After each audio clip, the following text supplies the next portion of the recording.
Part 5, Mark 11 verses 27 to 33. Mga classmates, have you ever been in a meeting wherein arguments about faith and spiritual manipulations occur?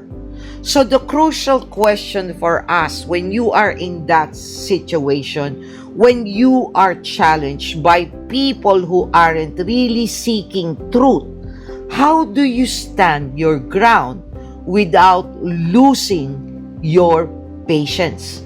Do you fight fire with fire? Or do you respond with the wisdom and authority of heaven? This is our final lesson from Mark 11. Let's get into it on this episode. However, before we get into that, mga classmates, don't forget again to like this video, subscribe to Pulot Aral, smash that notification bell so that every time I upload a Bible reading and reflection, you will be notified.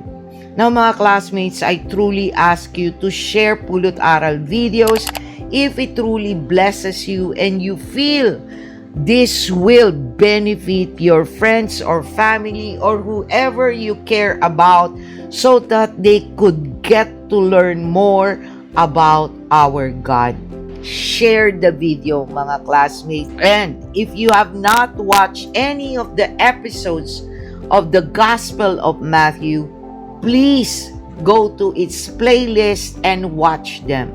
Or try to check out other videos that are not Bible reading and reflection that may give you lessons in life. Mga classmates, I hope you will do and give a comment on the comment section below about the discussion question that I will be giving before the end of this video. Mga classmates, this is Doc Jean. Welcome to Pulot Aral. Let's dive in.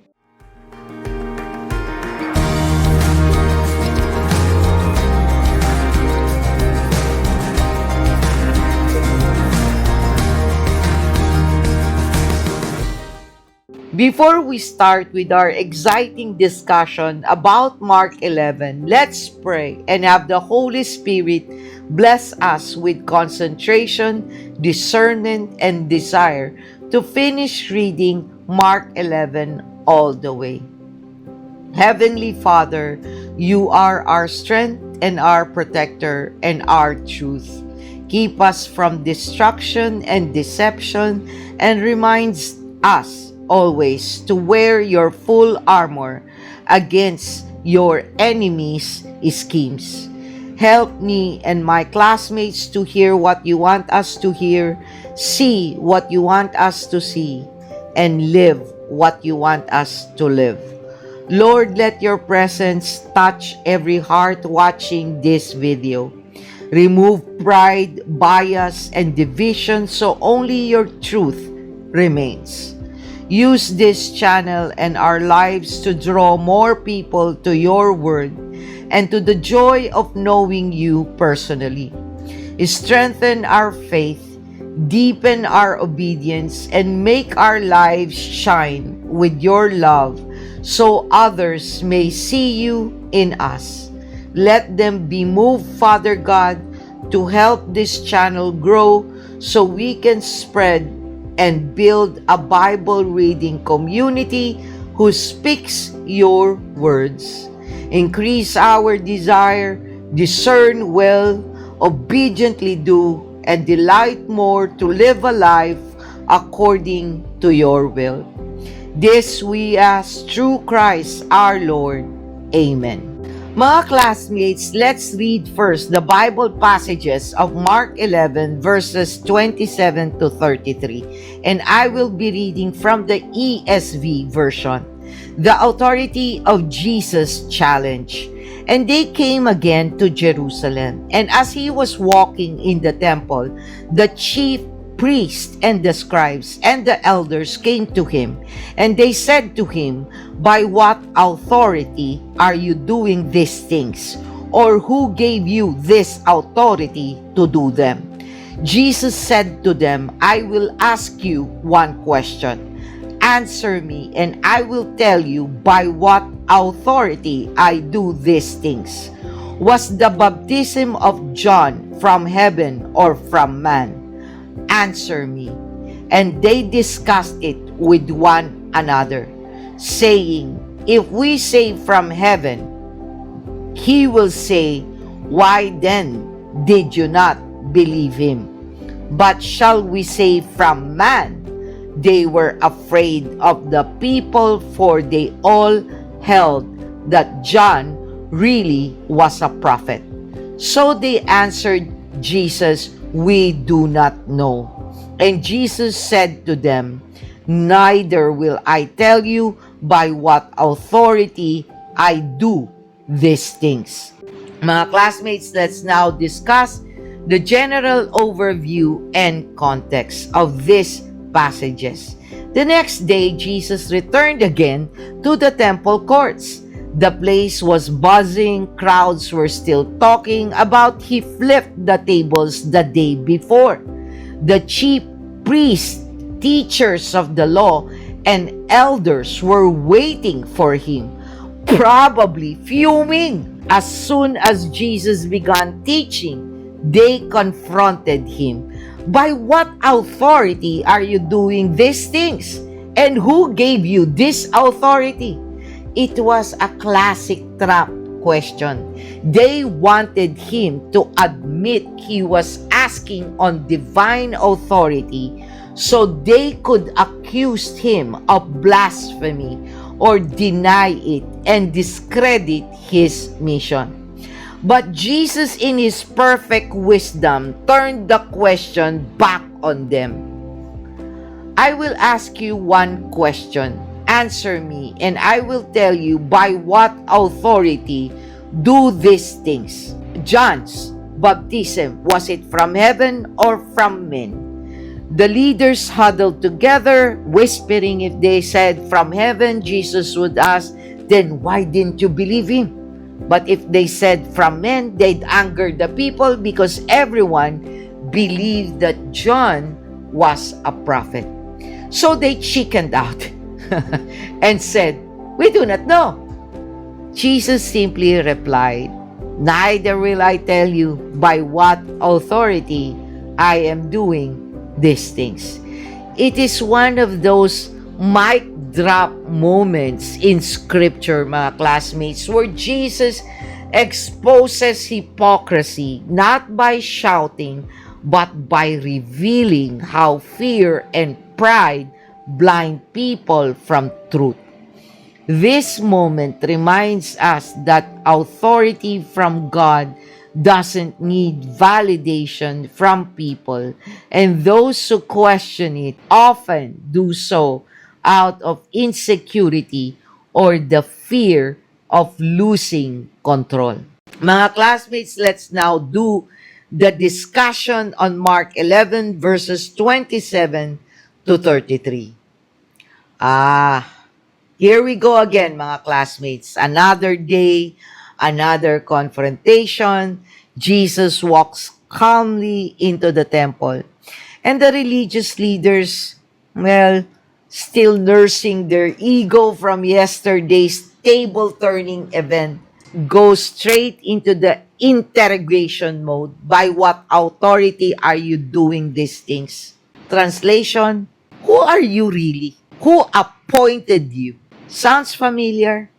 That's the tone people use when they cannot explain why you are suddenly changing, growing, or being used by God. Like when you start reading your Bible, posting about your faith, or turning down worldly habits. Some people say, are you for real? Why are you starting to act like you're holy?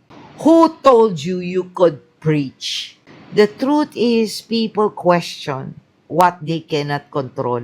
The religious leaders weren't really curious about Jesus' authority. They were threatened by it. Because real authority, the kind that comes from God, doesn't need titles, approval, or applause. It's the quiet strength that comes from walking in truth. Let's connect that to today's world, mga classmates. When voices of truth rise, people who stand for righteousness, morality, or justice, the world often mocks or silences them. Some, like Charlie Kirk, pay the ultimate price. And we're left asking who gave them the authority to speak. But Jesus' story reminds us it is not about human permission. It is about divine mission. When God calls you, no one can cancel that calling. When He gives you authority, you don't need to announce it. You just live it. Here are the 5 life lessons from these passages. The question of authority. We need to remember.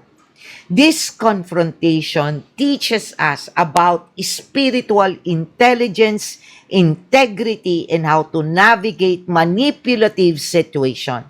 Number 1, not every question deserves an answer. Jesus recognized the religious leader's question was a trap, not a genuine inquiry. He didn't feel obligated to answer a bad faith question. The practical takeaway of this is when someone asks you a question meant to manipulate, trap, or humiliate you, online or in person, it is wise and okay to not engage. You don't have to defend yourself to everyone, mga classmates. Number 2, discern the motive behind the challenge. Jesus looked past the words and saw the heart. Their motive was to discredit him, not to understand him. So, what is our practical takeaway of this? When criticized or challenged, ask yourself, is this person seeking truth or are they seeking to win? Are they trying to help or to hurt? Your response should be shaped by their motive. Number 3, integrity is your greatest authority. The religious leaders were trapped by their own lack of integrity. They couldn't answer about John the Baptist because they were afraid of the crowd, not committed to the truth. So what is our practical takeaway of this? Living with integrity where your private beliefs match your public actions gives you a moral authority that cannot be shaken. People who flip-flop for popularity will always be vulnerable. Number 4, sometimes exposing a trap is the best response. Jesus did not just avoid the trap. He exposed their hypocrisy and cowardice for all to see by asking questions they could not answer without condemning themselves. So what is the practical takeaway of that, mga classmates? When facing manipulation, you can reframe conversation with a question of your own that reveals the other person's true intentions. Why are you asking me that? Or what is your real concern here? Number 5, true authority doesn't need to argue. Jesus did not get into a shouting match. He remained calm and used wisdom, demonstrating that his authority came from a place of peace and truth, not insecurity. Our practical takeaway of this is that you don't have to be the loudest or most aggressive person to have influence. Quiet confidence and wisdom often carry more weight than forceful arguments. So, how do we apply Mark 11 passages 27 to 33 to a modern scenario? Let's give an example. You're in a workplace meeting and a colleague publicly challenges your project in a way that seems designed to make you look incompetent in front of your boss. So let's apply the lessons we learned. In lesson 1 and 2, you discern that their question is really a power play. You don't get flustered and rush into a defensive answer. In lesson 4, what you should be doing is you calmly respond with a clarifying question. That's an interesting point. For example, that's what you can say. To help me understand your perspective, could you share what specific data or alternative approach you're basing that concern on? By doing this question, this exposes whether their critique is substantive or just personal attack. In lesson 3 and 5, how you can apply on this scenario, because you've done your work with integrity, you can speak from a place of quiet confidence.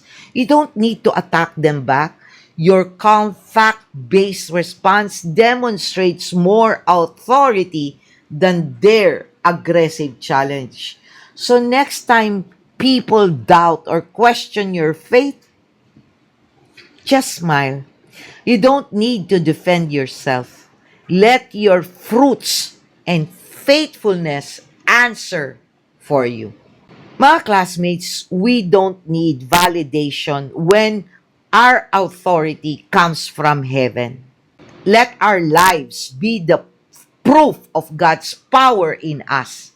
So here's our question to ponder and answer, mga classmates. Place your answer on the comment section below.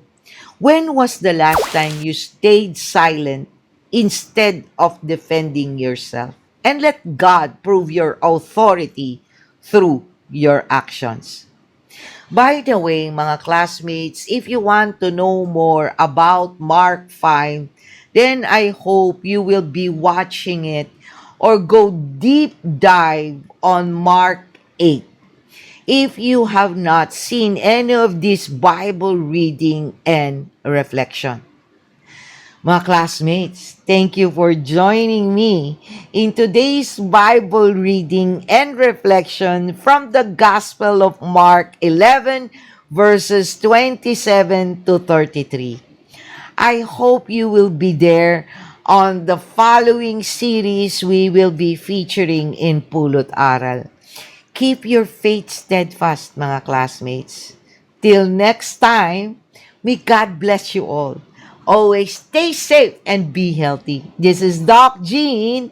Bye!